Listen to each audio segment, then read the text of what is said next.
তিন অভিনেতা অভিনেত্রীকে সঙ্গে নিয়ে অশোকনগরে প্রচার তৃণমূল প্রার্থী কাকলি ঘোষ দস্তিদারের। মাঝে মাত্র একটা দিন প্রচার বাকি। বুধবার বিকালে অশোকনগর শহরে প্রচারের গতি বাড়াতে তৃণমূল প্রার্থী কাকলি ঘোষ দস্তিদারের সমর্থনে রোড শো করতে এলেন অভিনেতা অভিনেত্রীরা। অভিনেতা সোহম, বনি ও কৌশানী রোড শোয়ে হাজির ছিলেন।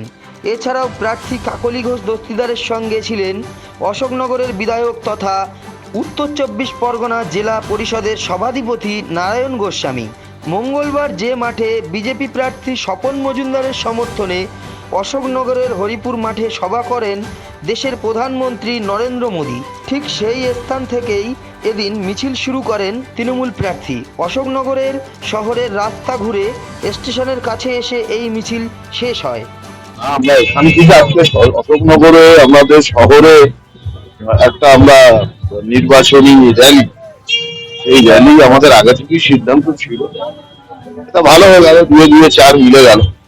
আজকে এখানে আমি করছি, যদিও প্রধানমন্ত্রী মোদীজির সভায় কাঁথি থেকে লোক এসেছিল, কৃষ্ণনগর থেকে, নদিয়া, রানাঘাট থেকে লোক এসেছিল, আর এখানকার লোক শুধু অশোকনগর থেকে। তবুও গতকালকে যা লোক হয়েছিল মোদীজির সভায়, আজকে তার থেকে দ্বিগুণের বেশি লোক করার দায়িত্ব হবে।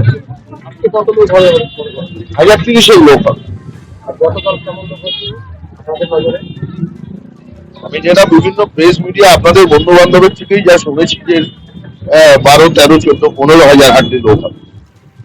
না, মাঠে তো চেয়ার ছিল। মুখ্যমন্ত্রী মমতা ব্যানার্জির যেদিন সভা ছিল, যেদিন 3 দিক ভিউ ছিল, এটা একদিকে ওপেন ছিল মোদীজির সভায়, 3 দিক বন্ধ ছিল। তারপরে ডিসিআরসি হয়েছে, হাফ জায়গা নিয়ে নিয়েছে। মমতাদির সবাই এটা ছিল পুরো উন্মুক্ত মাঠ, আমরা করেছি। 50,000-এরও লোক মমতা ব্যানার্জির সবাই ছিল।